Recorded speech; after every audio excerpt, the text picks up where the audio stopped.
Welcome to the Blanc Township Board meeting, and we'd like to start with Mr. Kent leading us in the Pledge of Allegiance. I pledge allegiance to the flag of the United States of America and to the republic for which it stands, one nation, under God, indivisible, with liberty and justice for all.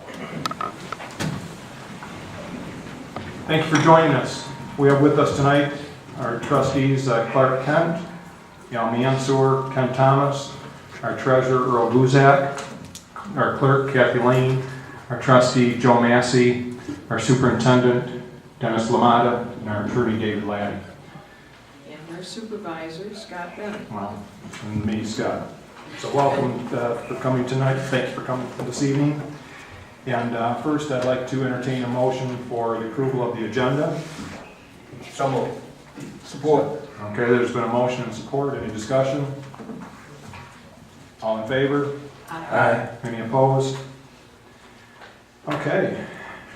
With that, we would like to conduct a swearing-in ceremony for our new police officer, Gunner Wright. And I'd like to ask our clerk to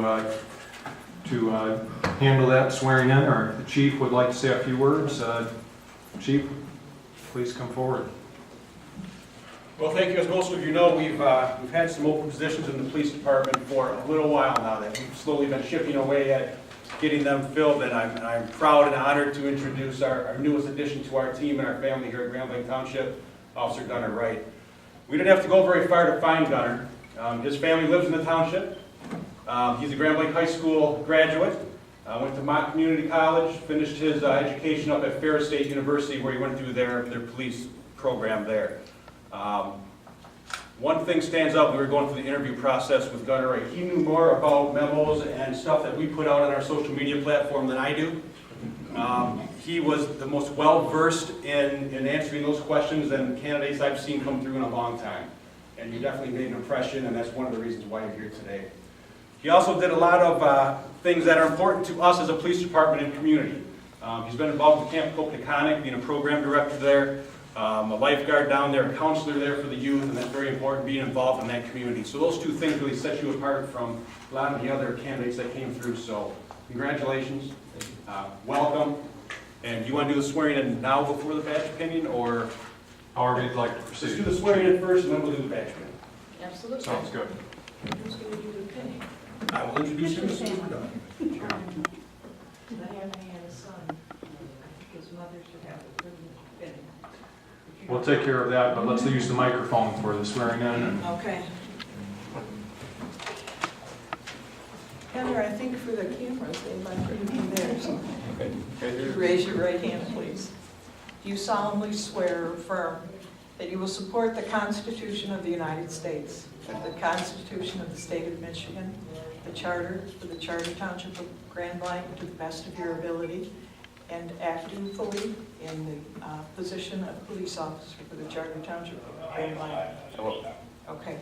I told you we're going to fudge that you'd be signing this again. Okay?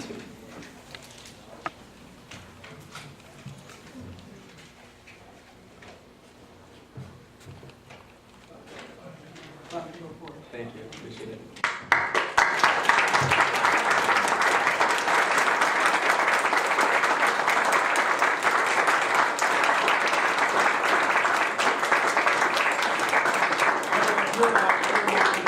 Would like to come up. Officer Wright chose Mr. Jimmy Baber to pin the badge on him. He has a relationship with him through his educational experience through Mott and through Ferris. So he's kind of helped him and mentored him through this whole process. And Mr. Baber, if you please come up.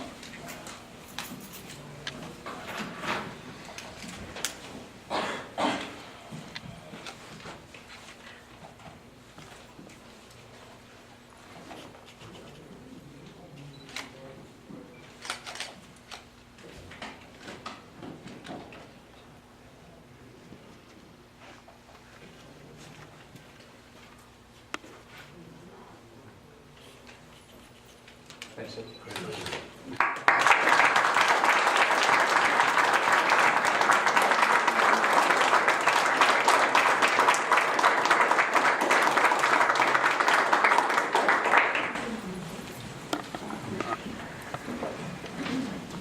Again, congratulations, Officer Gunner, and to his family.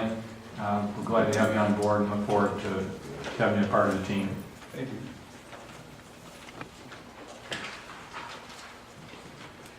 With that, we're going to move to public comment. So if there's anyone that would like to address the board, we'll start over here on this side of the room. Anyone on the left side of the room that would like to address the board? How about over here on the right? Ms. Hoffman? Welcome. Thank you. Put this down a little bit. Oops. But I do want to hand this out. I'll help you. Well, we have an issue in the agenda for Ms. Hoffman. You know, we do have you on the agenda later for the... No, I didn't know. Okay.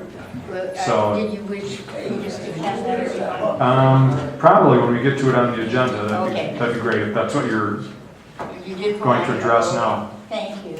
Okay, but we'll hand out the That's information. The hands off, they're fine, okay. Okay, all right, thank you. Thank You you. might want to mention the parents who go up and do it with their son. Yeah, and you know, feel free if you were here for the swearing in, you're not going to offend us if you want to be with your son and the rest of your family, okay? Thank you. Okay, thanks for coming. Thanks for coming. Congratulations. I'll see you guys next month. You too. How Okay. clear, Denver. Back to normal. Okay, so back to public comment, and Ms. Hoffman's on the agenda later, so she's going to yield her time to Mr. Erb. Ed, 72124 Board Room. We'll get used to this new stuff, first time I'm at it, is that okay? You sound great. Okay. I'd like to talk a little bit about the fire department, the joint funding for the fire department. And I keep digging into this to try to figure out where we're at, how we got here and whatever. But something that came up to me was, I know the township operates on their operating millage, their general fund, is 4.56. That's your millage for your operating millage. And I know you contribute a $0.5 to the fire department. I did the math on that, and that's 11%. We don't have a big operating millage, but we do give 11% of it to the fire department, our joint fire department.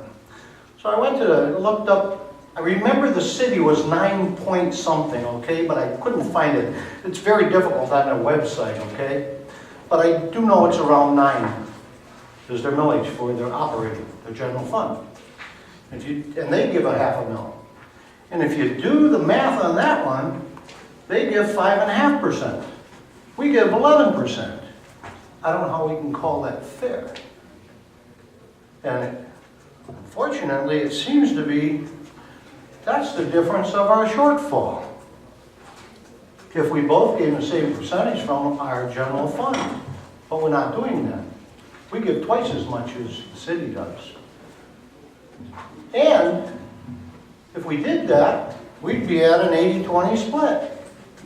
I'd like to see 25-75, but I don't even know if I'd settle for that, but that's what it used to be. The township would give 75%, the city would give 25%, and where they got it from, who knows? But that's where we get our money from. Now we're locked into this $0.5 stuff, and it throws things on a whack. So I really want you to take a look at that and consider it. It's 11% we give of our general fund. The city gives 5.5%, and that's our shortfall. So with that, I want to move on to Parks and Recreation did a study. You got your master plan. But this page 6, I want you to relate it to the fire department. I'm not going to talk about Parks and Recs. They did a population growth study. Okay? I'm sure they paid good for it. If you really look at that study, it's a 30-year study. At the end of 30 years, in 2040, that's 23 years from now, this study was started when we started our millage in 2010. That's kind of what I'm looking at. The population in the township's going to go up 8,864 residents. The city at the end of 2040 is going to be at 8,674 residents. Our growth will be more than what the city is. So when you talk about this 95-5 split, it could very well happen. The township is growing. It's right there in the study. So really got to take a look at that. It's difficult looking at this and reading it, but you take it out, you put it on a bar chart, boy, does it make a difference to it. It just stands out. So enough on that one. Now I'll go to Parks and Recs. But really look at this fire department. I'm on page 15 of their master plan for 5 years. I happened to look at the expense chart, table 2. I was reading these expenses and I noticed there's a thing called others here. And it's 35.5% others. When I was working and still in business, 3% maybe is others. This is what, 35%, I call it a slush fund. That's what I call it when I worked, slush fund. That 3% we had, okay. But 35.5%, that just blew my mind. And then revenues, you got 28% is others. How do you have others of 28%? You gotta have a line item for that money. That's over a third of your expenses, 35%, over a third. You're spending money that you just throw into this pool of others. So I think you should really take a look at that. And does the Parks and Recreation Commission approve these type of expenses? I know Earl, I shouldn't bring up the names, but our treasurer, he's got to report what he does every month, his check register and all that. Do they actually approve these checks every month and do their thing because I can't find anything online that tells me what they do. I can go on a township website and I can find exactly where the money goes, the check register, the whole thing. All I see is others, 35%, $352,000. I get lost with that. So maybe we can get a handle on that because the commission should be approving these checks, and they should have a record of what it's for in the line item. Thank you. Thank you very much, Mr. Ert. Mr. Kemp? I know Mickey and I know Kathy have been on Parks and Rec in the past longer than I ever was, but I was only on there for about 6 months, and I do know that it looks like they're just trying to, just put this into a kind of a high-level, 30,000-foot look or something, but they do approve, at their meeting, they approve the charts of accounts and the bills. I'm not sure I've they're never doing seen that that. currently. Huh? I'm not sure they're doing that currently. They did at our meeting, we would approve expenses. Yeah, Mr. Thomas might know. They do? Sometimes. I thought it was regular. Of course, I said, I'm only 6 But months. it's not online is what you're saying. That is definitely. It's not online, they do. And it's not with information that it's easy to disseminate. Where when we normal village, where you exactly know what you're writing line item per line item, and it's not set up that way. But we are definitely working on it. Well, we are. Who's we? Dennis and I, Okay. we're working on some tightening up some, and Mr. Laddie, we're working on tightening up some check registries and some signage. And Okay. is it moving quickly? No. Okay. Mr. Supervisor, I guess I'm not aware, is there an audit frequency, an audit responsibility on this Parks and Rec budget? Actually, we just received one. We just received it. Oh, there we go. The one thing though that, I'm thinking that, I don't know, we will have our audit presented to us by our accounting firm here shortly. When will that occur? First meeting or June 8th meeting. June 8th. I'm just wondering if it's possible to have Yo and Yo present their audit to us. I mean, is that appropriate? You certainly could ask for that. They did do the presentation at the Parks and Rec Commission level at their last commission meeting. These audits that you received from Parks and Recreation hadn't been coming to the Board of Trustees, nor to the City Commission that I'm aware of. Kay dropped mine off, and I requested that she request Yo and Yo to send us one, and those just came in the mail this afternoon, and that's why the board just received them at their board table this evening. Unfortunately, last Thursday, when this was going on with our audit, I had an emergency I couldn't get out of, but Clerk Lane stepped in for me at the last moment, and she attended for me, and she gave me a thorough report. Would it be appropriate now, Mr. Supervisor, if Ms. Lane gave the report? I don't have that at the top of my head right now. Yeah, we can wait on that. We're gonna be covering the parks here in just a minute, so. Yeah, Mr. I have a Massey. question to Trustee Thomas. Thomas. Am I understanding that there's really no real financial report going on with the Parks and Rec? No, you have it in front of you, Trustee Massey. Yeah, but this is something that came from the, That's the year-end statement right there. You're asking about a month-to-month I'm financial. asking about month-to-month. Correct, well, there is a month-to-month. Come again? There is a month-to-month report, and it's based on the budgeted amount. Just like we receive from the treasurer, same thing that we get from Parks and Rec, same thing that I assume that you get from the fire department. Yes, we have financial reports at our regular meeting. Yes, we do, once a month. That's what I was meaning, Mr. Supervisor. Well, I'm sorry. That's exactly what we received when I was there. Yeah, we do. Well, from what I've been hearing, it sounds like we're working on shoring it up a little bit. Well, we're working on shoring up the way that they're approved and the way that they're signed. Okay. I'm sorry, yeah, followed that. So you're saying, Mr. Thomas, they're not really Well, can you share with us adequate to read? Yeah. one of the financials for the month?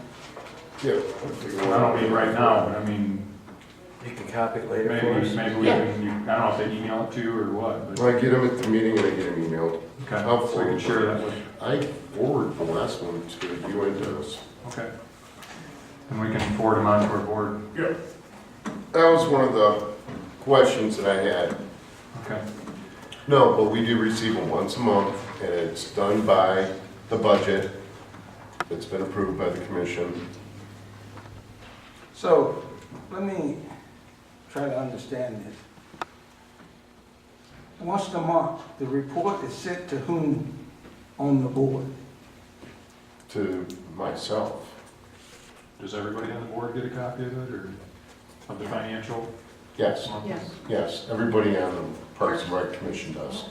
I forwarded the last month to Dennis and to, Supervisor Limita and to Supervisor Bell. But prior to that, they had not been receiving? No, this is something a special project that the three of us are working on. No, I don't mean the special project. Prior to the special project, have they been receiving the financial reports that you got? I have. Okay, I haven't forwarded them to anyone else on the trustees or the board. oh, okay. Dennis has received them, I'm sure. Do you receive them, Dennis? I have, yes. But should someone, at least, should someone, Mr. Kent, should someone receive those monthly, those financial report that's on the board? I do. Well, Mr. Thomas is going to. I think one of the things that we're going to do is we're going to form a task force to. We did this with the fire, and I think it worked out pretty good in that we were able to get quite a bit of legwork done. And we did talk to the city that we want a future board meeting agenda a joint board meeting to discuss Parks and Rec. And I think if we form a task force to start, doing some of the legwork on the agreement that is quite dated, and a few of the other issues or concerns and financial, what have you, we'll do some of that legwork, and we'll be glad to keep the board informed as that information's delved into, and it'll help clear up some of the confusion and maybe some of the questions that people have. Some of, I think sometimes we appoint commissions or whatever, and we say, here, we're all done with this now, you guys run with it, but we have a fiduciary responsibility to our residents, especially now that we have a new millage. We have a responsibility to make sure that money's spent according to what we set the millage for. And so I think we're going to take that responsibility seriously. And while it's nice to have citizens as a commission, volunteering their time to help with the direction, I don't think we can shirk our responsibility and throw it all on them. So I think we're going to have to step up and have a few board members assist Mr. Thomas and look at some of the big picture issues and where we want to go with Parks and Rec. So very good questions. I think everybody's asking the right questions, and we want to make sure that our residents as well as our board is fully informed on what's going on. Okay, anything else with citizen comment? Otherwise, we're in future positioning and kind of segued into that. Along with the future positioning, we're going to need. I sent out to everybody on the board the letter along with the list of the 10 strategic agenda items or 11, I guess, that we want to tackle this next year or so. And so I'm hoping that I get some volunteers for those. Otherwise, I might be giving you a call to ask you to consider which one you could participate in. And I don't think we're going to be attacking all of them at the same time. We're going to have some order to them, but if you could note what you're interested in, at least that way when we do tackle them, you're working on something that you have an interest in. Okay, with regard to the master plan, Mr. Limita, did you want to talk about that? Thank you. We're currently undergoing a Parks and Recreation master plan update, and Giffords Webster has been contracted to perform this update. So they have met with the township, with the city, with Parks and Rec staff, and they have taken what we had previously as our master plan, and it's really to perform an overall update and where we're going to go. They get to take into consideration now that we did pass the capital improvements millage for Parks and Recreation. And this is the draft copy hot off the press. It's just a few days old, maybe a week or so, and this is a great opportunity for the comment period. So this was a good opportunity for us during the board meeting to look at future positioning. You guys got it sent out to you last week. You can kind of leaf through it if anyone has any specific concerns, but what we're really looking for is board member comment, not so much tonight, but certainly is a good opportunity for you guys to discuss any areas of concern in there. But over the course of the next week, and any of your comments can be turned into Jill Bain from Giffords Webster as our planning consultant, so that she can incorporate those into the final version of this. This is the first draft, and I think it's complete. It's a good document. It does allow us to not only show citizens what we intend to do from a Parks and Recreational capacity, but it also allows us to apply for grants like the MNRTF grants and things like that, where you have to have an updated master plan for your Parks and Recreation in order to even qualify for those. So this is the opportunity for the board to review, digest, make comments, suggestions, what you like, what you don't like, what you need to see more of, and we can collect all of those comments and submit them to Giffords Webster. Are we going to have a presentation at some point, Mr. Limita, from Giffords Webster or Ms. Hudson with regard to the Parks and Rec master plan? Yeah, so the next steps will be to collect comments, and then they'll hold public hearings again. They want to collect comments from the respective municipal entities, both us and the city, as well as the Blanc schools, collect their comments on what they see in this draft and any potential changes that they would like to make. They will hold public hearings then through the Parks and Rec Commission. They will hold the public open houses for citizen comment to and then they'll gather that information and put the final document together. That final document will be presented to their respective boards. Any thoughts? Yeah, Mr. Mansur? Mr. Lehman, I think I read in here somewhere, it looks like there's a pretty specific timeline that they have actually mapped out in here, including kind of an approval of this thing in the June timeframe. I think I saw that as a template. Is that what you see as well? Yeah, she has, I think they were going to schedule it for the June Parks and Rec Commission meeting to hold that open house or public comment period. And so that they can gather then from where they're at. And again, they started working on this last year. So this is a culmination of several months worth of work coming to you and what you're seeing now. We are nearing the end stages of it. So would the process then be after this June review that it would be individually, I guess, kind of approved by the boards or by the commission that the boards have appointed? It really is charged with the Parks and Rec Commission, although we certainly have the opportunity to weigh into it. And if I think it was before this currently seated board, the previous board approved the $9,600, I think it was. That was the charge for Giffords Webster to work on this. So I don't recall when that was, Trustee Mansour, but sometime last fall, probably end of the summer, to begin work on it. And it's really a Parks and Rec Commission thing, but certainly because we make up the Parks and Rec Commission, our opinion matters very greatly onto what is included in this document.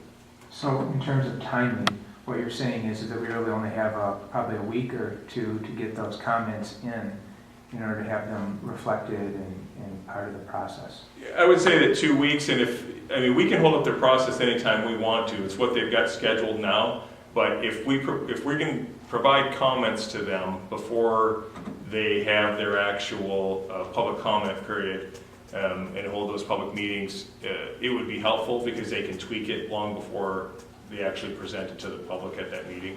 So 2 weeks would be optimal. Thank you.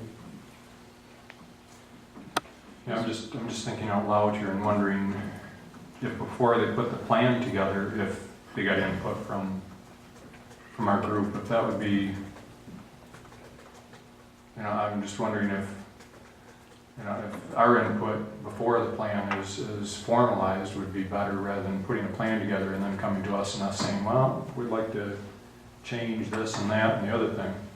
And we did, there have been several meetings held from an administrative perspective on Parks and Recreation and where we've been and our biggest concerns. And they did do the public survey and we advertised it, so we have taken a great deal of citizen comment up to this point as well. Right. The board was asked to all fill in your areas of concern from that survey that went out to all the board members. Okay. So we have tried to... So that was included? Correct. Okay. Ms. Lane? Mr. Bennett, this master plan follows the same similar procedure that we're going to use with our planning commission. And so you could make any of your suggestions when they had all the other requests, just like the planning commission is saying, if you have anything you want to change, let them know now. But it's not as maybe formalized as you thought it Right. should be or would be. And again, this is not the first master plan Right. for the don't worry Parks about it. and Rec. It is Right, we been have one done. currently. It's been Yeah, they're done just for updating it. years. Yeah, they're just updating it. Correct. Okay. Yes, Mr. Massey? If this is not the first master plan, why are we having such a problem trying to pull this plan together? I'm not sure there is a problem pulling together. That I think what we're looking at two different things. One is the master plan just kind of maps out the direction for the parks themselves. I think what we're looking at is the future for parks. I don't know. It kind of goes hand in hand, but I think we're looking at kind of the management and the financial side as one issue, and then the other is kind of the programming, I believe, which is the master plan. Is that a good synopsis? It is. I mean, every master plan is a living, breathing document. You put it out there, and then you are always looking at it. But this really should be a culmination of the community surveys, what people have been saying, and when you do the update, it's not to throw the entire thing out and start over again. You say what's changed since the last time 5 years ago when we put together this plan. The survey, there was 173, I just looked up the number, 173 respondents to the survey. Would we have loved to have 17,000? Yeah, absolutely. But when you do these things, you take what you can get, and we had 173 respondents. So those people who let their voice be heard, and it was posted on our website, it was posted on the city's website. I don't know what the school did as far as sending it out. We sent it out, we put it on our Facebook, we tried to get as many respondents as possible.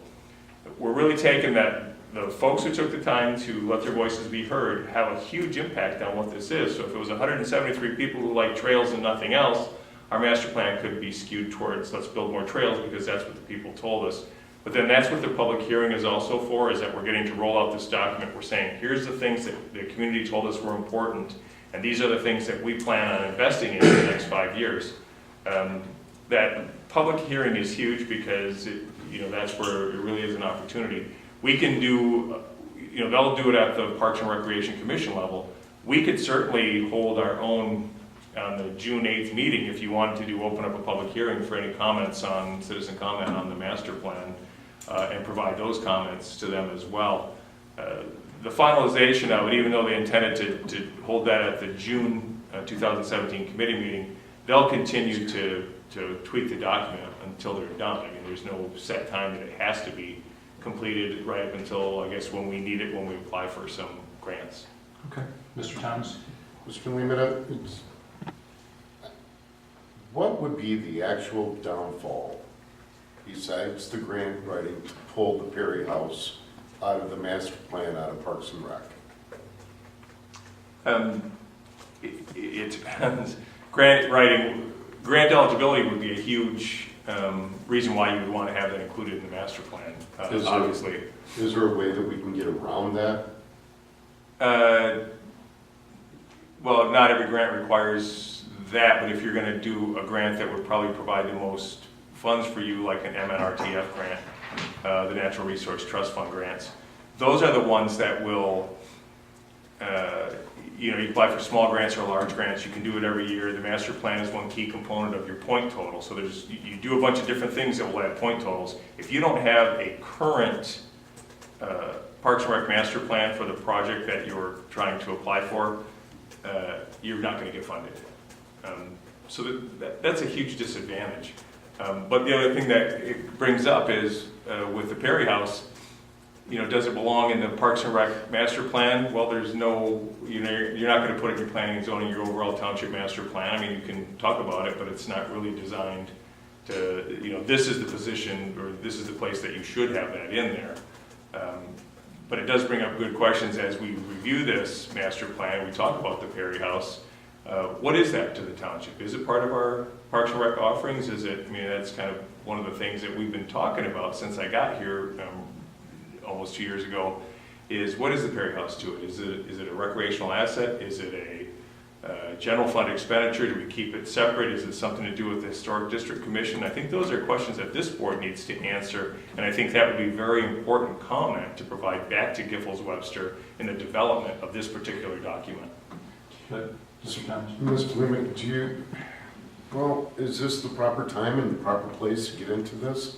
Because obviously the Perry House, the way it really isn't a part of the Parks and Rec Commission at all, because the Parks and Rec Commission are made up of the schools. The Perry House is something that we own, we paid for, we maintain, we pay the bills, we do everything. And the Parks and Rec Commission really has nothing to do with it. We stick it in here because of the grant writing.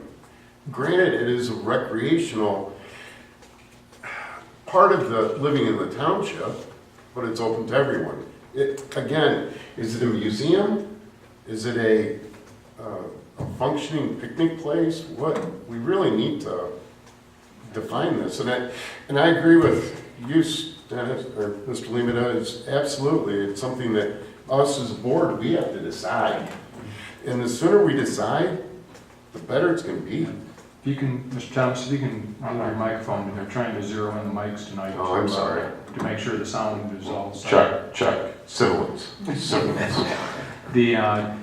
And that's why I was asking the question of, do we formalize the plan before we? I agree. Because I think there's some issues like the Perry House that we've got to get clear in our mind, and what is the intention of that, and what is the future direction of it, rather than putting a plan together and casting it, and then we have our task force and everything else that says, no.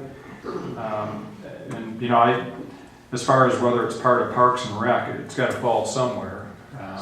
So let me ask you this. If you look at the other things that were included, Schramm Park, located in the city of Grand Blanc, the Parks and Recreation Commission has nothing to do with it. They don't spend any money on it, but it's listed as a recreational asset because in our current format, what the community has agreed to do since 1970 is be the township, city, and schools coming together and developing all of our recreational assets. So the Perry House, you're right that it hasn't historically had Parks and Rec Commission responsibility assigned to it. But that's really a function of what you guys want as a board, because you can change that, and I think we've kind of, since 1970, Parks and Recreation has evolved in, like all commissions will, if you leave them rolling unfettered down the hill, they start to become an animal of their own choosing, and it really should be driven by you guys as a body politic who says, you know what, we do want you guys to take care of the hiking trails at the Perry Homestead, and that's part of our recreational assets, and we want to assign that to the Parks and Recreation. You have the ability to do that. So I think that's where the question comes in is, what is it? What is the Perry House? And, you know, is it a museum? Is it a gathering spot? Is it a community asset that's our sense of place where we have open houses twice a year? Is it going to be a rental? Is it a rental like a pavilion is out at the Creasy Bicentennial Park? Those questions don't necessarily have to be answered in here, but it is listed in here as a recreational asset, and I don't know what else you would List it under. Yeah, term it under. I mean, it's a recreational asset for the community. Yes. So I guess the question here is that we have Parks and Rec, we have you could argue a semi-overlapping historic commission that is in charge, or at least at this point has been really focused on the Perry House. So I guess can we, as a next step, as a concrete step, how do we want to kind of figure that out? Do we need to have another session here, or do we need to, have some alternatives generated? What do we want to do? I think one of the things that we want to do is form a task force to look at, I think we need to look at a number of things, but the Perry House being one of those issues as far as what's the intention. And I met with the Historic Commission at their last meeting, and they do have some plans and some sketches of what eventually they would envision it as. I think we need to flesh out that a little bit more. But I think it takes some discussion and then bringing that back to the board for some decision making. But I think for us to get into it as a board, you're going to really be cumbersome for us to, it's like the fire. There's so many moving parts to it that for us to try and tackle it here is going to take us forever. I think it's going to take a number of meetings of a couple of individuals from our board and staff to weigh those. So Mr. Thomas is on the Parks Commission, so obviously he'd be one of the key people on that task force, but I would look for one of our other members to help serve on that task force along with Mr. Lehman. So I may be calling somebody here in the next 24 hours. Mr. Lehman? And so I think for our purposes for tonight of looking at the Parks and Rec Master Plan, I think what's important is if the board agrees that this should be listed as one of our recreational assets, much like with other parks, then that's key for this. Now, any of the other comments that we have some concerns about maybe using it as we don't fully understand it, those are excellent comments to go back to the planning consultants who are charged with helping us formulate our policy or our ideas around what's next for the next 5 years for our Perry House. That's probably feedback that they didn't get in the survey, nor they may not have requested. I don't recall all of the questions in the survey. But, it would be a weird question if we were asking, like, so what do you guys think about the Perry House to the community when they're not really sure what it is yet? We haven't defined it as a body yet to help people understand exactly what it is. You're going to hear a request later from former Supervisor Hoffman in regards to what the potential costs are to finish it and whether the township's going to fund that. I think that helps, that conversation is going to help you formulate those. But those are really good comments. Everybody that, the comments that have been made tonight, those are good comments to put back to our planning consultant from Giffords Webster to say, hey, we were going through and here's some of the things that came up is that we're not quite sure what the definition of this asset is. And that may delay completion of this master plan by a month or so, but I think that would be a good thing. I think it would make the plan more complete. I think the other thing that I would like to make sure that's in there is the Iron Bell Trail that's going to be passing through Genesee County and will be passing through Blanc Township. We do have completed engineering work that's been done with the grant that we've received, and I want to make sure that we include those trails into the master plan as well. I'd like to see us go after some grant money next spring when those DNR grants become available. I think we have to apply by next April. Which means you need to start that process now. Right, exactly. Okay, any other comments on, yes, Mr. Guzek? Yeah, so it sounds, just to kind of recap, it sounds like it needs to be in the master plan because there's other parks that are owned by the city that are in the master plan. This one's owned by the township, so it can be in there, which means we can control it, and the Parks and Recs doesn't have to control it, but it's part of the master plan, is that correct? Correct. And that way we can direction it, and if we want Parks and Recs to do something, we will do that for them. If not, then our special committee will say, this is what we want done, and we'll do it another way. But at least we still have control of it, because we did purchase it, we own it, like everyone's saying, but it needs to be in there so we can get those grants, is what I'm hearing. And it doesn't mean it's necessarily assigned to Parks and Recs, just like you pointed out that other park that's owned by the city or whatever, they have nothing to do with it, but it's part of the overall package of what's in Blanc Township and City. One other example might be any of well, we only have the one trail right now, but eventually, hopefully, we have more non-motorized trails. Those are going to probably fall under recreation as well, even though they might be a mile or two away from any of our parks. If you'll note, back in the goals and objectives section of, it's on page 53 actually, objective 5, natural resources facilities management. One of those objectives, develop a management plan for each park that identifies annual, seasonal, monthly, and weekly maintenance needs. I mean, to do that and maintaining trails and things like that, I think that falls right in line too with what, as we try to develop what it is that we're doing with the Perry property, no different than it defines what we're doing with our Bicentennial Park property. We need to develop a management plan that is park specific. Now the city has set aside their parks and said, Parks and Recreation Commission, don't worry about it, you don't have to do anything, we're doing all of our own maintenance.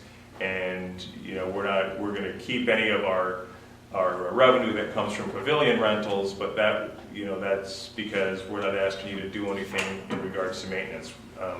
That's their plan. They kind of develop their own management plan for their parks, no different than we should probably have our specific management plan spelled out for each one of our recreational assets as well. Okay. Your input, we'll move forward. We'll probably be calling one or two of you to see if you'll serve on a task force to start looking into these issues a little bit deeper. Anything else on the master plan? Okay, going to operational issues. The board will consider an application for the use of a township facility, police department parking lot on August 18, 2017 for a Back to the Bricks event.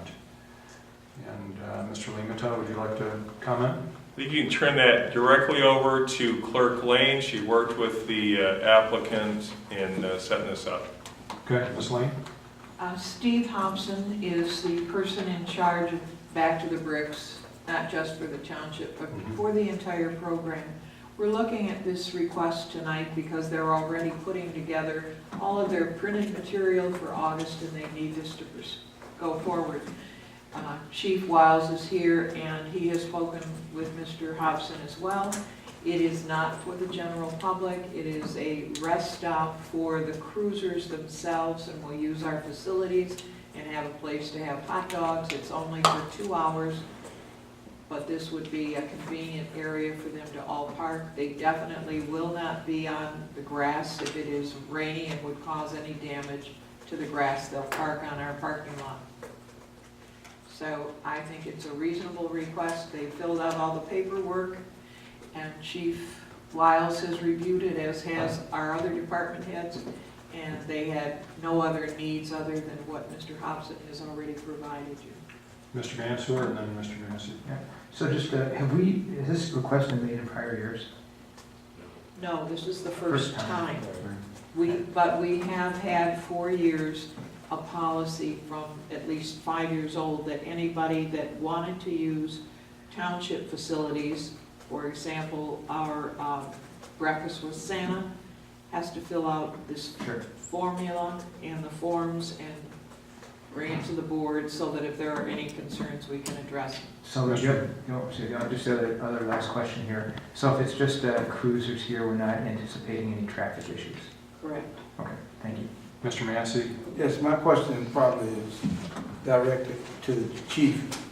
Does this create a safety hazard in any kind of way? The short answer is no. Mr. Hobson approached me about the idea, we reviewed that. And Back to the Bricks week is a week that we are fully staffed. We don't allow any time off during that week, so I have a full staff of officers on hand to assist with whatever traffic needs are present there for this 2-hour event or other Back to the Brick events, cruisers going up and down the street. The 2-hour event being in our parking lot off the road, I don't anticipate any problems with traffic. Should there be, I have more than enough manpower to handle any problems. Thank you. Okay. Yes, Mr. Buzak? Yeah, the question I have is, it's going to be on the police property, right? And if it is dry enough, they'll probably be on the grass, right? And then are they going inside our facilities? Are they going to have potties out there, or what are they? The only thing they would go in our facility for is to use the restroom. I did Okay, offer so that they to will. Mr. Hobson if And of course, the you have need people, arises. and you have people there already, so that way it's not a problem as far as staffing to do that or anything, right? Correct.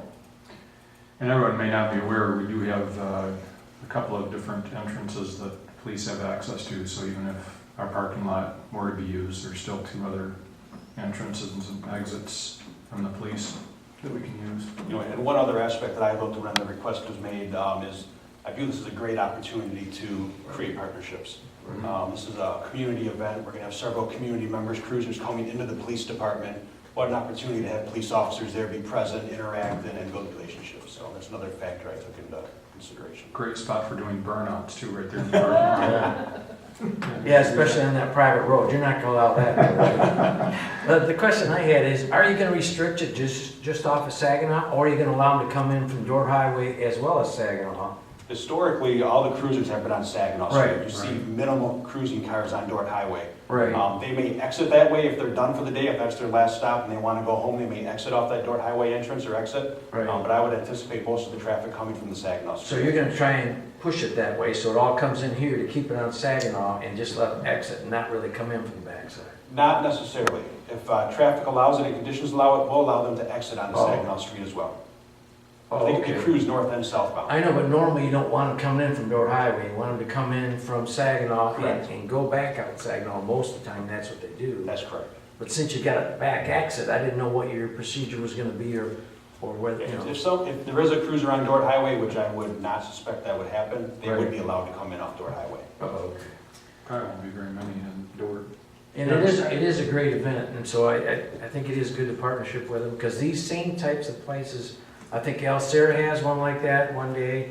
And up and down the whole Saginaw Street, there are facilities just like this for cruisers on different days. So it's not just us doing it, it's been an accumulation for many, many years. Mr. Mansour? Yep, so I'd like to make a motion to accept the application here for the Back to the Bricks lunch for cruisers on looks like what, 18th of August? August 18th. August 18th. Okay, there's a motion, and a second. Any other discussion? All those in favor? Aye. Any opposed? Okay, unanimous vote. Chief, this won't affect our final jury, right? Should not, Okay. should not.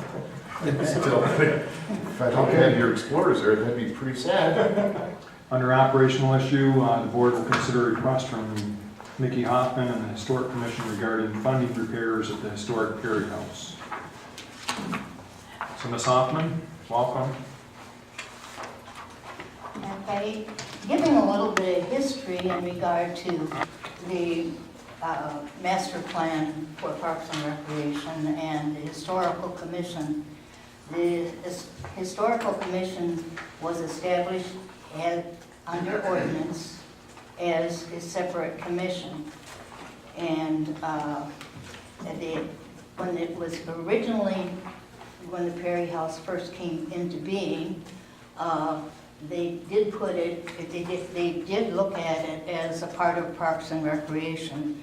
That maybe it would be a nature park, maybe that the Parks and Recreation would take over that part of it. Actually, the Parks and Recreation wanted nothing to do with it. So it has run as under the establishment of the commission from the time it was, from the time we bought it. And we originally brought Kay out there to look at it, to see if she wanted that for headquarters or could use it as a headquarters. And the Parks and Recreation Commission absolutely refused. So that's a little bit of the history.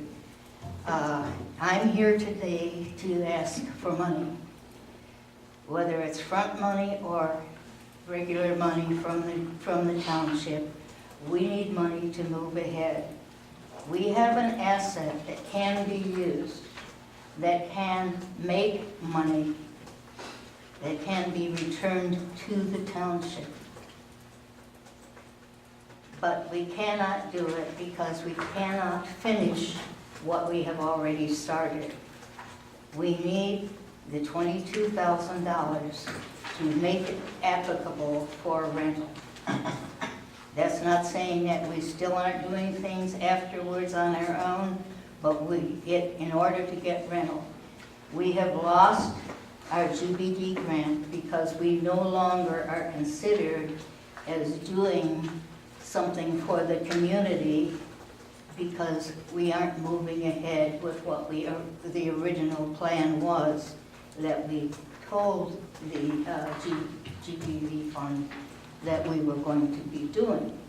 We had a very good business last Saturday at our Pioneer Day. We had over 100 people arrive, participate, come to see it, and then we had about 50 to 60 participating in it, from the guy that plays the dulcimer to a weed braider to people from the museum that were selling some of the items that they make it in their classes at the museum, to plant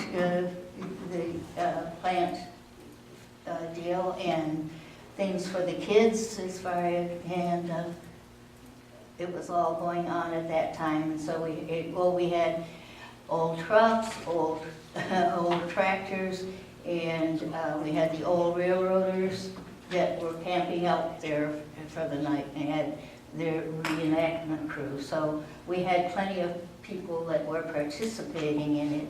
Well, people were very, very interested in it, and they still are. We still get new people that didn't know that such a place existed, and were intrigued with the history of Grand Blanc, since that house is, if not the oldest house, one of the oldest houses in Genesee County, and was here before there was a county or before there was a state. Grand Blanc almost was for the capital of Michigan. We lost by 6 votes. Lansing beat us, but we were up for recognition as the state capital. Since we don't, as I say, we've lost that, our biggest grant giver, which was the GDP funds, because we do not have anything going on there except they don't count our 2 open houses a year. Mr. Thomas? Mr. Supervisor, I'd like to make a motion that we form RFP plan implemented through Supervisor Limita, and the funds be taken out of the capital projects. Support. Mr. Massey? I cannot, Mr. Chair, That wasn't too much. There's been a support in a second.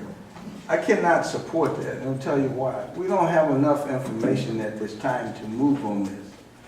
I think we should table this until we get someone involved from the board that meets with the historical commission. Well, in the first place, Can I okay. answer Yeah, to let's- that, please? Did you have any more you wanted to present? Well, Ms. Hoffman? I'd like to answer the questions. Yes, I have My motion. things, Okay, let's have Ms. Hoffman finish her presentation and then we'll deliberate. We have gone through as I say, we have gone through the historical commission at the state. We have done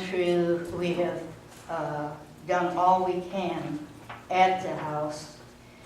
We have, as I say, provided the background for the ordinance. We have provided a business plan. And I have, as a former supervisor and spending 24 years with the board, I probably know as much as anybody about what is in regard to that house. Okay, anything else you wanted to comment on? And then we're going to deliberate on. Hmm? I say anything else you want to add No, because we're that's going to it. deliberate now. Unless something else comes up that I can answer, any questions? Okay. All right, so there's a motion and there's a second. I think Ken had a comment. Mr. Thomas? Trustee, through Trustee Massey, the RFP, Supervisor Lemino, could you explain to what I'm saying? Explain to Trustee Massey what the RFP is?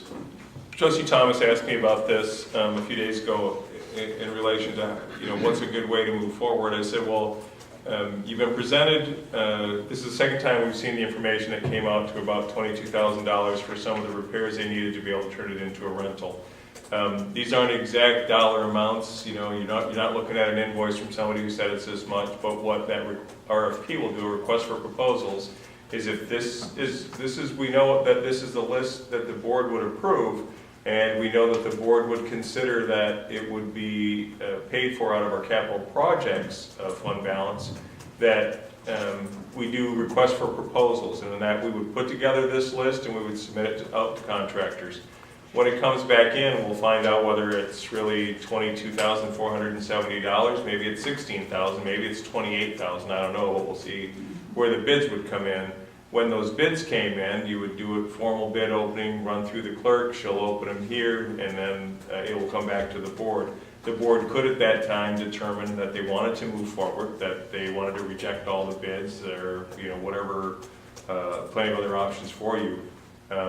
But part of it is you're really being asked by the Historic District Commission to fund the finish of so that they can turn it into potentially a rental, which I do want to point out the board hasn't approved that rental agreement yet, and I think that if you are going to move this forward and you are going to turn it to a rental, that'll be something that will pick up where we left off about a year ago with that agreement, and that will come back before you in the near future. Mr. Limited, this came before us a month or so ago. I'm not sure that had this detail to it, but they asked the Parks Commission at the time, or not Parks, the Historic Commission asked to table it. What was the reason for tabling it? Do we know? When they asked to table that, I think they had initially come in and they were asking the board, and they were going to make a request of the board to utilize funding from the Parks and Recreation millage capture. And I think as they got prepared to deliver it to you guys, they thought it would be better to reconvene after you had had the opportunity to meet out there. You met April 25th, all board members were in attendance. You saw their programs, they kind of gave you a pitch on where their vision is, and then they were prepared to, after that, put it together. Former Supervisor Hoffman had said she would be happy to come in and present this. I did receive a email from Debbie Honay, the chairperson from the Historic District Commission, who said she was going to send some information to Mickey for the presentation for this evening. So I think, they're asking now is whether there's a commitment from the board to finish this or not. I mean, is the board really going to consider providing them with funding? Like I say, you don't have to commit to a dollar amount right now, but at least commit to the funding or commit to not funding it and give them an answer one way or the other. And then if you are going to fund it, there's two ways to look at it. Should it come out of that millage funds or should it come out of the capital projects fund? Based upon what we have authorized Parks and Recreation Director Kay Edson to move forward on, I don't know that there's enough money to do the things that we authorized her to move forward on as well as this. So I think from this year, I think a capital projects fund expenditure would probably be a more expedient way to handle this if you want to move it forward. But again, there's other options. Mr. Mansour? So I'd like to maybe expand upon Trustee Massey's comment. I don't think that we've decided here, and in fact we had some discussion earlier in the evening about the use or the purpose of Perry House, whether it would be a rental or a museum or some other thing. So it seems like walking down a path to get it for one use wasn't really, that hasn't been totally agreed to, seems to be a little bit premature here. And if in fact we do get our task force together, that we can designate it as for a certain use, then maybe these additional grant funds become available to start knocking off some of these expenses. Mr. Gupta? Yeah, I just had a comment. I know that that's a good point that he's making. However, it is a house. The kitchen's all tore up because they tore it all up. And to me, we might as well complete that. Even if we don't use it as a rental, at least the house is going to be complete and it can be used for the functions that are out there now. Right now, they can't use it because there is no kitchen. And I think it should be a cap that maybe it shouldn't be more than the 22. And we'll see when the bids come back. And like Mr. Limita said, at that point, if it's too high, we can say, well, you can only do this much or whatever, and we can trim it down. But I think everything else is done. It just seems like even if we don't rent it out, even to show it as a historical home, it should be finished in a, not an elaborate way, but at least the finish should be complete. We're not finishing it as a historical home. Well, I know, and we It's can't because we have all the other items in there. I mean, you've got the codes for the handicap. That's why it doesn't look like a historical. Well, this kitchen isn't going to be historical. I mean, this is renovation, basically. Mr. Massey? Yes, Mr. Chair, Yes. looking at $22,470, we all have visited the Perry House. Based on my knowledge of remodeling, I say my knowledge, I'm not talking about the board's knowledge, I'm part of the board. 22,000, let me say, round it off to 23,000. It appears that that's not enough to bring it up to the level where whatever you want to do with it. That's what I'm thinking. But will this RFP go out, when it goes out for bids, we can make that decision at that time? Yes. We can set the parameters for what we want the RFP to include. And Mr. Guzak had mentioned that, to finish it, I guess, to me, it depends on what our intention is of using it. Okay, I've heard a couple, and I'll get to you, Mr. Thomas, but it depends on what we intend to use it for, I think. I've heard it that, it's just going to be a warming kitchen, but then I see dishwashers and, things that would appear to be that it's going to be for, food preparation. So I guess maybe the RFP will clear up some of that, but I'm not sure we know what the use of the Perry House is gonna be for. If we're gonna host like 50 people, I think inside, but then outside, we're looking at, maybe a pergola, maybe a place for tent. I've heard that maybe we host weddings, what have you. I'm not sure that kitchen's capable of, handling 150 guests or whatever you'd have for a wedding reception.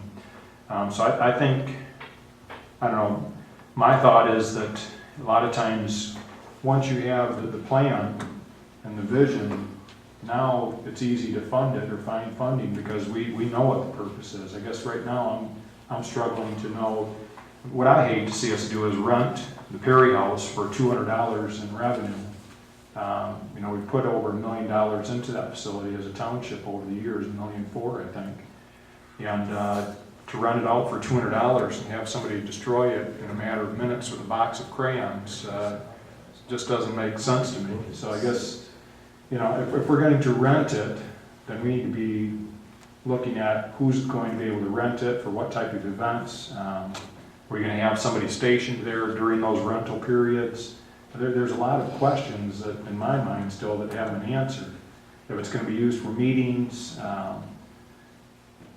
So I think we need to, I'm all for, finishing. I mean, it does look unfinished in there, but on the other hand, I don't want to end up putting things in there that we end up having to rip out because we get a different vision 3 months from now as far as what our intention is. Ms. Lane? To the board, the house definitely has limitations. And what we're doing now, rather than continuing to look at a list of needs, is saying, Superintendent Lehman, the Historic Commission, and I'm sure Mr. Thomas will have input, will have a kitchen in there for the minimal use, because I certainly don't anticipate it being a large kitchen for hundreds of people, okay? But it needs to be finished. We're going to get specific invoices on specific costs. We can make a decision then when we have that definitive information. And then we can make decisions, and in the meantime, you can go ahead and have other discussions about what you want to do. But it needs to be finished, and the basics, painting and flooring and cabinets, is something that's needed. So let's get it finished. And then we, in the meantime, discuss rental and all the other limitations it has. But postponing and postponing does not accomplish anything either.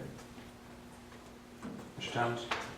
Mr. Supervisor, I just want to clarify this. In my motion, I have nothing in there about usage for the Perry House. I said nothing about renting the Perry House. I said nothing about using the Perry House.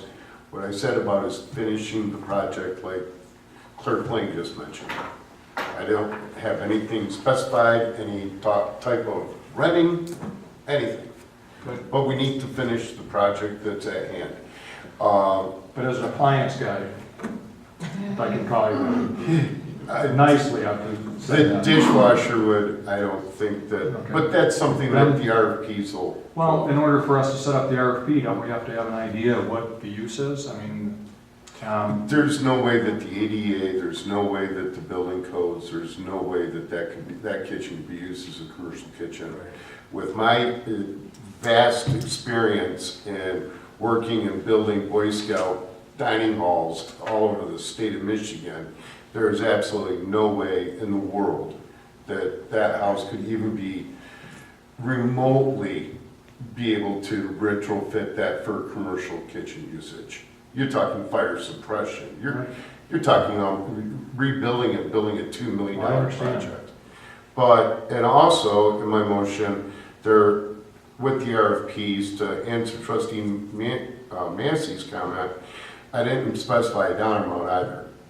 I didn't specify, it could, like the superintendent said, Trustee Massey, it could go from $22,000 to $15,000 to $30,000.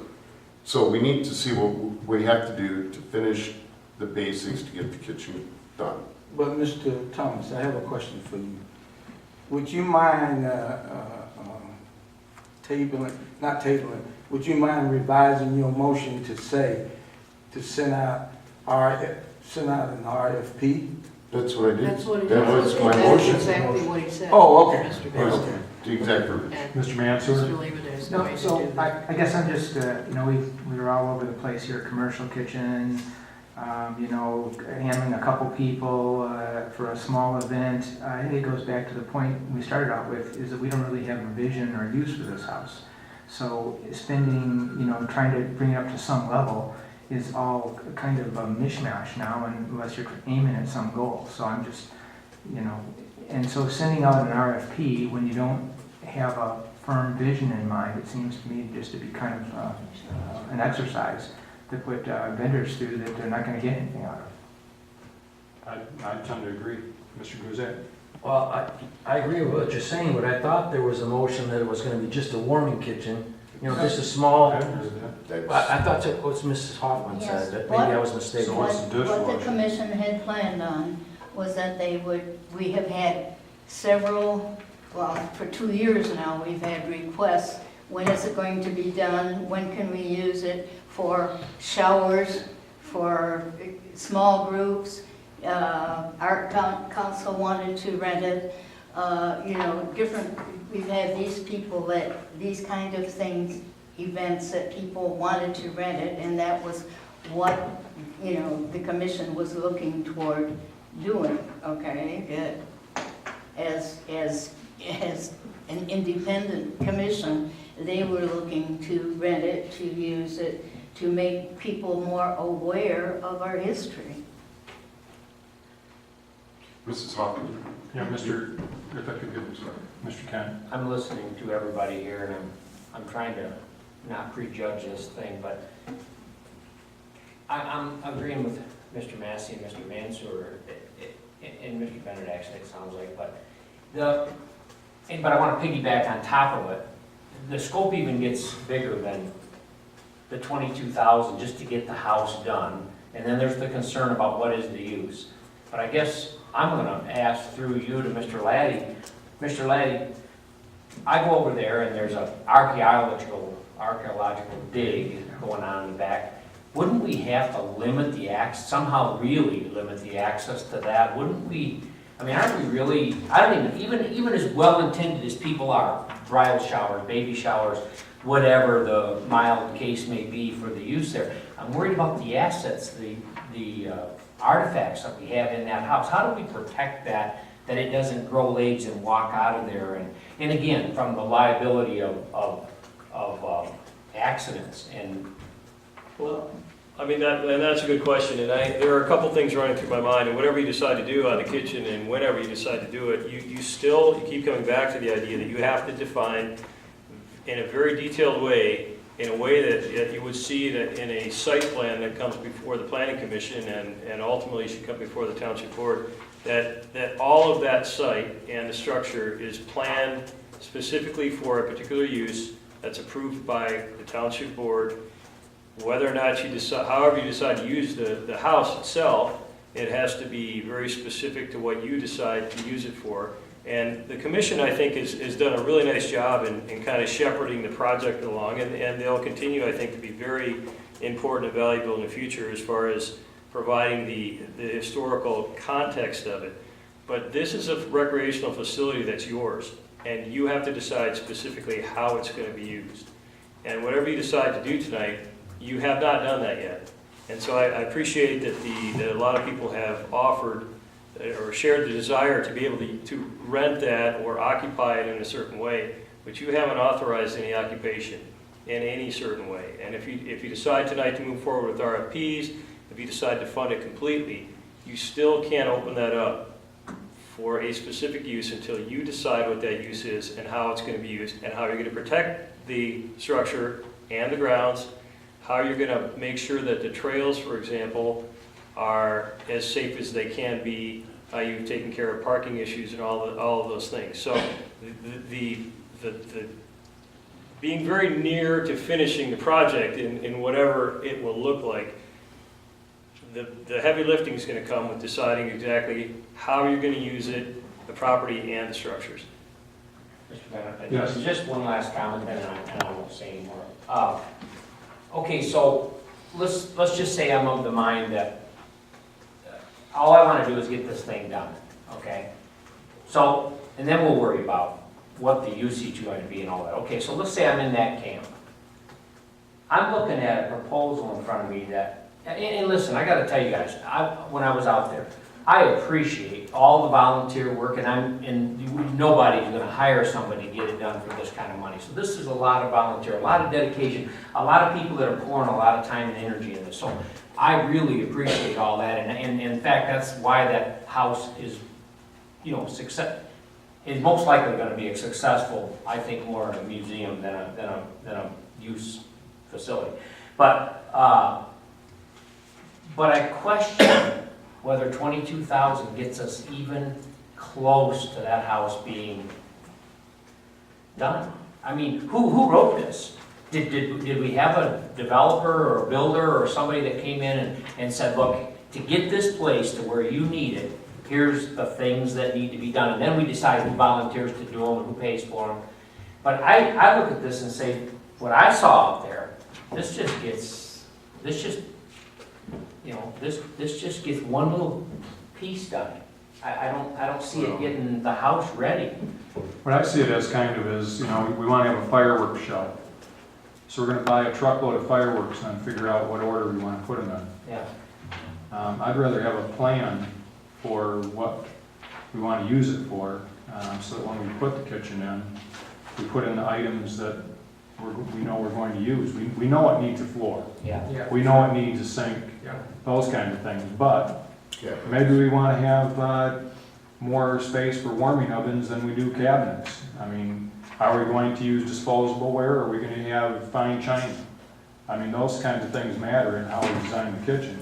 Are we going to need more storage space for inventory? I mean, are we going to stock paper products there? Are we going to need a space for cooler space? I mean, there's no cooler space. I mean, is a fridge going to do it? I don't know. I mean, we might need to have a side-by-side commercial grade refrigerator. It's just going to be warming and cooling in there, and do away with having a stovetop. Do we want people cooking in there? If we don't, then why are we putting the stovetop in? I think there's some questions there that we need to answer. Ms. Lane? I would say again, Mr. Bennett, I trust in this instance that Mr. Lemata, staff, and the Historic Commission will do the basics for getting a kitchen finished in there that will meet the basic needs. When you started with your first house, you didn't go through all of this. You said we need cabinets and a countertop. And I think that is all we're talking about right now. I knew what the use was for my first home. It was going to be for my family. I don't know what the use is going to be for this house. Mr. Lemata, if you were to put together an RFP, do you know what things we want in it right now? So, the only thing I can do is meet with take direction from the board, meet with the Historic District Commission, and, I mean, they've clearly had a vision all along about what their intended use was. And I think that, does that coincide with what the board's intended use is? I think there's a question mark there. I know for a fact that the Historic District Commission sees what they want to do. They have this idea that it's just putting in the warming kitchen and it's rented out for small parties. Again, I think the bigger question comes back to, is that what the board's intention is? I can put an RFP together on anything, from commercial grade, double door, whatever, but if it's just to finish the kitchen and basically follow what the Historic District Commission is, I can take their lead and say, okay, for this much money, here's what you're going to have in there. We can put an RFP specifically for that use, but again, it's defined. Do you want the Historic District Commission to define it? Do you guys want to define it? I mean, we can put the RFP together for whoever wants to take the lead on that project. Mr. Mansour and then Ms. Hoffman. Yeah, so we talked a little earlier about the whole master plan thing and how the Perry House fit into that, and we have a 2-week kind of time frame to get input in so that the planning consultant can kind of work it into updated the plan. So I guess, I don't want to quell the kind of enthusiasm that the volunteers have spent on this house, so I don't want it looking at some kind of a lengthy delay in this, but I mean, I would push this question to the planning consultant and just say, you know, in the next couple weeks, come back, we have this $1 million plus asset out there, and we're kind of wandering around in the dark here trying to figure out how to use it. Give us some ideas. I mean, they must work with this stuff all the time, and maybe they come back with something in a few weeks that could help us answer a lot of these questions. Thank you. Okay, Ms. Hoffman? There's two things. First of all, two people on the Historic Commission, one unofficial and one official, our architect's assistants, okay? Lisa, Debbie, the one that's the head of the commission, worked for Ted Hugh for years, okay? And now she's working for another architect, I don't know his name. And Lisa Easterwood works for, I can't remember the name, the people that took over from Gould. So you have, I'm sorry, I did have a sketch, an architectural sketch that she had drawn of the kitchen and how it was going to be. I didn't, it was one of the things I didn't pick up. Okay. But there's, and one other thing, there is no longer a 50-person limit to the house. It has been structurally fixed, so it's sound. Okay, that's the only, I've just been hearing that Mr. number. Chair, Yeah, so Mr. Massey and then Mr. Guzak. I have a couple of additional thoughts here, okay? Does the house need a roof? I'd like for you to put that trustee in your, superintendent, in your RFP, okay? A roof, A roof, yes. it's already been replaced. It has? Yes. Yeah. Okay. Yes. What about the outside doors? Are they adequate? The outside doors, yes, had to be changed. The back door had to be changed, widened so a wheelchair could get through. The interior doors from room to room had to be widened to be handicap accessible. That's been done. The front, there actually isn't a front door. Mrs. McGrath changed that due to her disability. She had the front door made into a window, so she was afraid of intruder. Right. I don't want to belabor this. How about, do we have a couple more comments? And Yeah, one more question, Okay. Mr. Chair. Are the windows adequate? Yes. They've all been replaced. Okay. Okay, Mr. Guzak? Yeah, I just want to make a comment, because it is a very good comment about the artifacts. But all the artifacts that are at those Perry houses are only brought in for the open house, then they're all taken back. And so everything you saw, all those artifacts, Everything? they come, everything Yes. comes back from the guy that's actually doing the dig. The guy that's actually doing the dig, that's all his stuff. It's all legal. Him and his wife have done it. And they bring it all in and they take it all back. Okay, the only thing that stays is like the organ, the table, and that's about it. All the artifacts are his, and they only come in for the 2 meetings, so they wouldn't even be here if it was used for any other facility. No matter what it was, he only brings them out when he's there, okay? And I think Debbie is the one that came up with this list. She's the architect that gave all her time, designed a lot of things, and did all the items to come up with this basic list of what it should take to finish it off, because there was plaster in other rooms that have been fixed already, but there's still some plaster and some other stuff that's in your guardrails, things that have to be finished off. And I think to help out Mr. Massey, it's hard to see, but the last page does go through all the stuff. It's got the roof and a lot of other things that have been done to it, and it wasn't presented, so I can see how you would have missed all that stuff. But that's why at one point in time, they had to put a new furnace in, they had to put a new air conditioner in, they had to have windows, they had to have siding, the roof, everything is brought up, and that's all been from grants. And we knew they couldn't have it as a historical home, because if you're gonna open it to the public, you cannot not have a handicapped bathroom and handicapped facilities and ramps and all that kind of stuff, so that's why. It still falls under in Michigan, it still falls under the historical category, as long as the outside. Right. And the only thing that might help is the upstairs is completely original. And I've been up there, it's small and old, and it's all the old stuff, okay? So it's, that's got some flavor. And I was disheartened when they tore everything out, because before they put the bathrooms in, it was an old house, not completely old, but I mean, because it's been remodeled a couple times. Just to summarize where we're at so we can move on. It sounds like we really don't, I don't know if anybody has a real clear idea on the entire purpose. It sounds like we need, sitting on the planning commission for a few years, when somebody comes before us, we need to know what the purpose is, where the parking is. There's a lot of questions out there. I'm not opposed to, getting some prices on some things, but I also think that the heavier lift on this issue isn't necessarily whether we put a stove in for $1,000 or not. The heavy lifting is what is the purpose and what are we willing to use this facility for? That's the tough question that we don't have the answer for. Yeah, Mr. Lehman? I just want to point out, there are some other questions, and I found today, I got this from building official Ted Chepansky, the structural assessment of the historical Perry House barn. This was completed by Bud Design in December of 2012.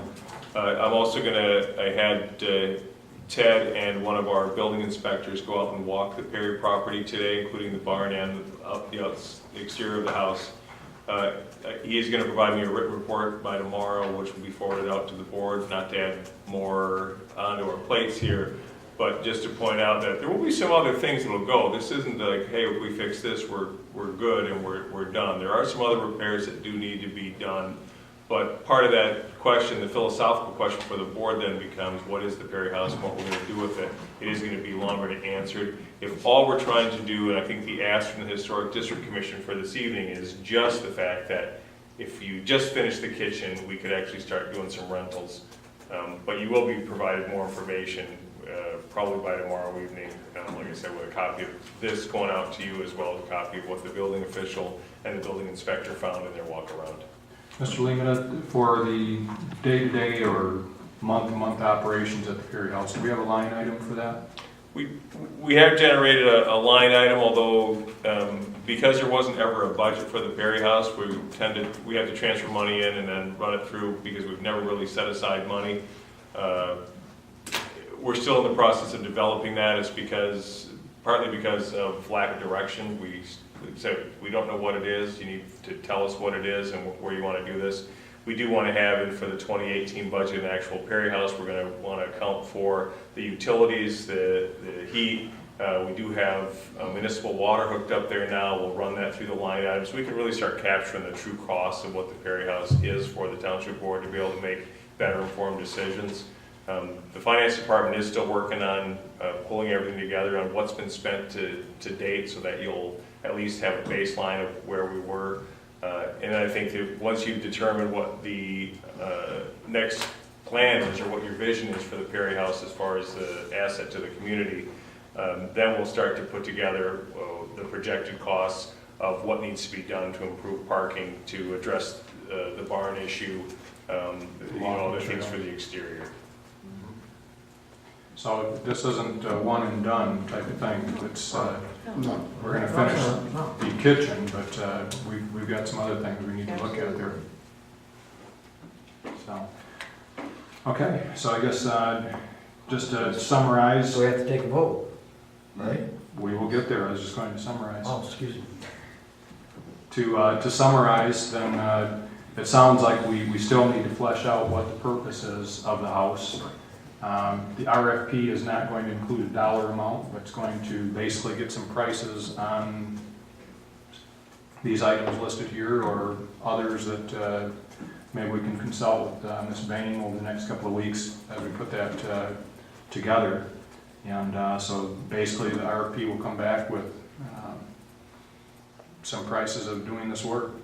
When do you envision that we would revisit that? I mean, based on the motion as it stands right now, I would have to put an RFP together, and it would, because right now the only thing we have in front of us is basically the projection that it's going to be a warming kitchen that's been provided to you by the Historic District Commission. This is what the request for proposals is going to look like. We're going to be asking contractors to give us prices on what it would look like to accomplish the projects as listed here, absent any other direction. Trustee Mansur made a great suggestion. I think that you should also be considered. We talked about the planning consultant, and asking them over a few weeks to provide that. So the alternative would be, we look to see what the planning consultants would come back and try to help you flesh out the ideas of what's going to be in there. If the board feels confident in what the Historic District Commission has presented as far as the warming kitchen and the ideas that they have for finishing it, once we get those specifics, we can put the RFP together and send it out to contractors, basically based upon the Historic District Commission's specifics for what they want to do. But again, it doesn't commit us to accepting any of those bids, does it? That's correct. Okay. Okay. We've had a motion and a second. All in favor? Aye. Any opposed? Okay. We'll move forward. Favor, yes. Okay, next item. Thank you, Ms. Hoffman. What are we hearing from the community? One thing that, I've been hearing a lot about Prairie House. You guys want to- I think one of the things between future agenda items and what we're hearing from the community is, obviously we get phone calls and emails here at the township for various issues, and one of them that we've received is with regard to, everybody's road is pretty rough shape these days. And I think one of the things we need to make sure of is that, as any of us that are board members during the week are basically our residents or citizens. What do you need, Ms. Hoffman? Booklet? Is this all of it?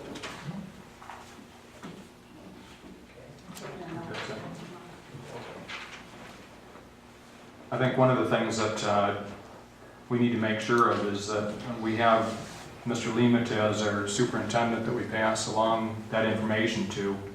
And I think when we try to get into resolving people's issues, as opposed to passing them on to Mr. Lima, we can cause some confusion, whether it's with the road commission or drain commission or whoever it is. So I think what we need to make sure that we do, and that's all of us here, whether we work here at the township office or we're out there doing our own jobs during the week, we need to make sure that we pass on resident concerns to Dennis and he forwards them to the appropriate place. I think, I don't know, any other, that's what I've been hearing anyways in terms of, or I see, that we need to make sure that, and we're going to hold Mr. Lima to feet to the fire when it comes to an evaluation for doing his job.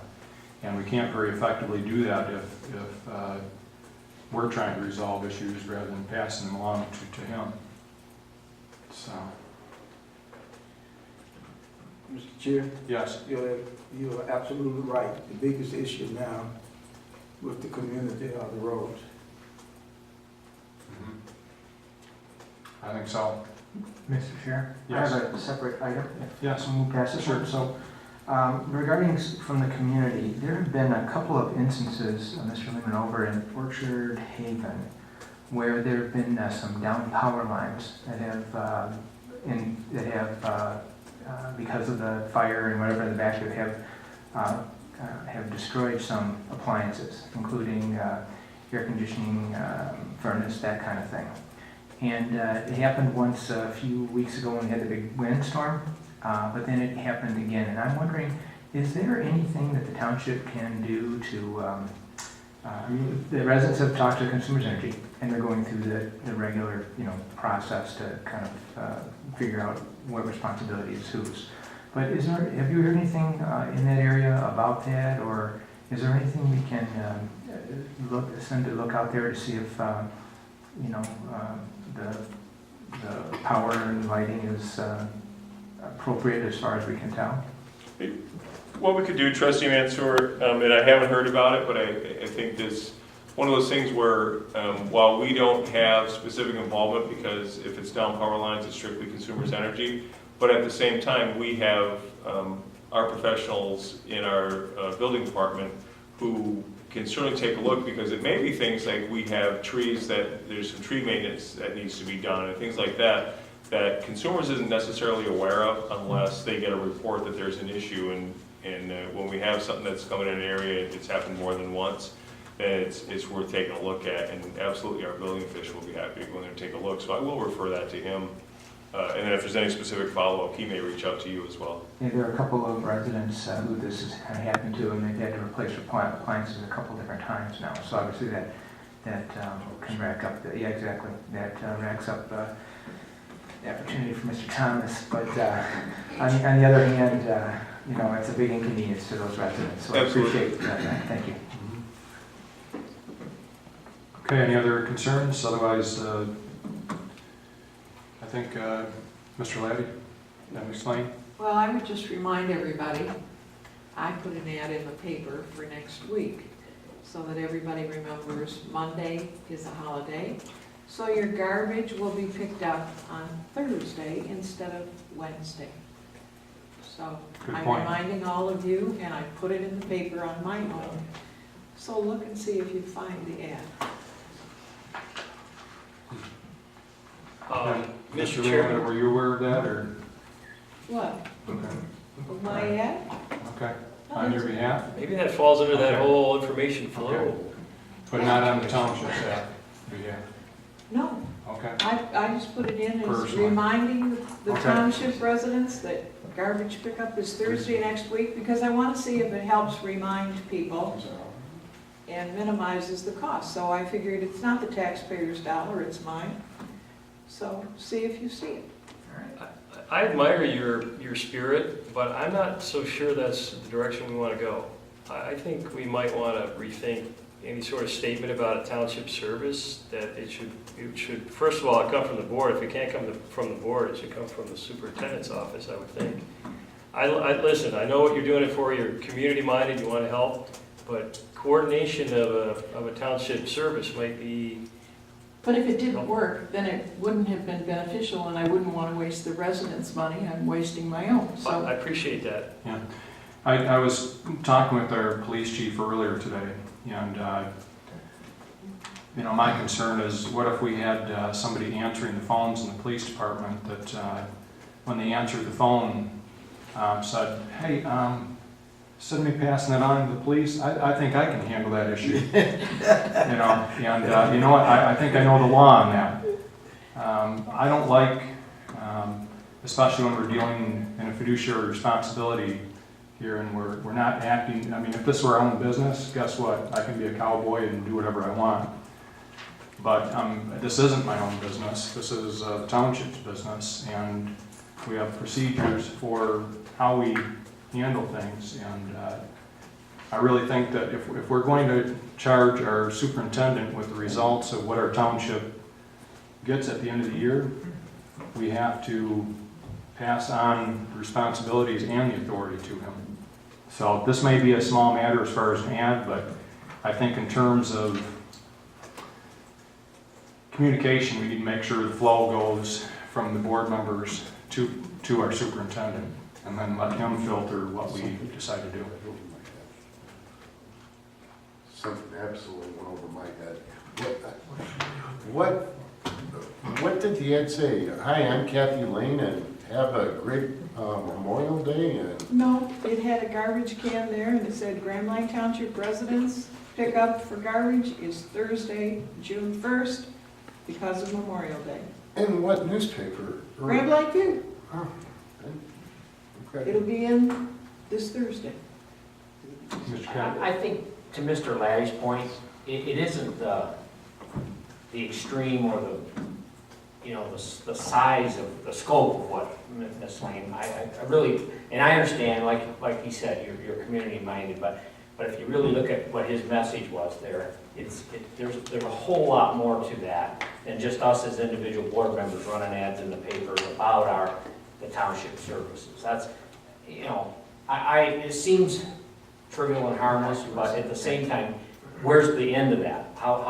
Where do we draw the line, right? So I get Mr. Laddie's point, and I share it. I share his concern. So Thanks for the reminder, though, Kathy. You're welcome. But anything, Mr. Chair, Yes. based on my training with the MTA, anything that comes from the township if it doesn't have to do with election. Respecting the clerk here, okay? It has to come from the superintendent or the supervisor. Those are the key individuals. Now, if it has something to do with the election, it comes from the clerk. But all other things are directed to the superintendent and the supervisor. Now, that may be agreement if the clerk consults the superintendent or the supervisor, and they advise the clerk to proceed. That's totally a different story. Okay. Now, we all should keep that in mind. Well, let's say that Mr. Massey wants to place an ad in the paper about elections, and it has erroneous information in it. He just did it on his own, but he was trying to do a good thing. Told people the wrong day to vote. I mean, it's going to reflect on our board, and so it's hard to hold, or it could be any service that any of us put out there, and we may have the facts incorrect or what have you. We're holding ourselves out there and putting the township out there, because now Mr. Lemata would be the one charged with cleaning up that mess. So that's why we have one point of contact and we hold one person responsible. He's our chief executive officer for the operations, and whether it's who's going to answer the phone call and what they're going to say and where they're going to direct that call, or what's going to go in the newspaper, or what's going to be said in an interview. So we need to be able, in order to hold somebody accountable, you have to give them the authority and the responsibility together. Okay, I think we've set enough probably on that for this evening. I think, Mr. Laddie? We have the need for an executive session regarding collective bargaining negotiation status. And if you would oblige with a roll call vote? Yes. Yes. Mr. Chair, Yes. before we proceed, I have something for a future agenda. Okay. Can, you omitted that, Mr. Chair. Okay. I'd like for the future agenda item, I would like to have the road commissioner, someone from the road commissioner, to come in and explain the process for getting your vehicle repaired when there's damage to your vehicle is caused by the roads. Okay? We have had that question asked numerous times, and I've asked Mr. Sears to actually, Mr. Lemata, to research that. I'm not sure if we've received the answer on that yet, but No, and as far as having somebody from the Road Commission come in, I did make that request to the Road Commission, and I was informed that the Road Commission would be happy to meet with 2 or potentially 3 of the members of the board, but not during a televised or regularly scheduled meeting. They would be happy to sit down and have an information exchange with you, but absent that, they do not, as a matter of policy, intend to come to actual board meetings to do any type of Q&A or presentation. Don't shoot the messenger. The reason I have interest in that, and I'll tell you why, I visited the road commission, okay? And what I learned is not as simple as we may think. And I'll just touch on it very briefly. If we have an accident that's caused by the road, a road or roads, okay, whatever the case may be, it's not as simple as getting the road commissioner to repair your vehicle as you may think. Now, I give you one example, I'm going to cut it. If the road commissioner office has not been notified of a bad road, it doesn't matter what it does to your car, the road commissioner is not going to repair your vehicle. You have to go to your insurance company. That came from the road commissioner's office. Thank you. Mr. Chairman? yes. One more item for the vote here. Planning Commission is going to meet the first Thursday of the month. And I'm looking for any input. I always ask the board here if you have any input for me to take to the commission. So if you have anything now, I'll be happy to jot it down. But in the meantime, before the first Thursday, please send me any comment or any item that might help. Thank you. Thanks. Okay, so there's been Did we have a motion, Ms. Lane, on No. the executive session? I'll make the motion that we go into executive session to discuss employment agreement or contract. Labor negotiations. Labor negotiations. negotiations. Okay. Or Support? It's a roll call vote. Yes. Mr. Kent? yes. Mr. Mansour? Yes. Mr. Guzak? Yes. Mr. Thomas? Yes. Mr. Massey? Yes. Myself, yes. Mr. Bennett? Yeah. Let's go. No reason.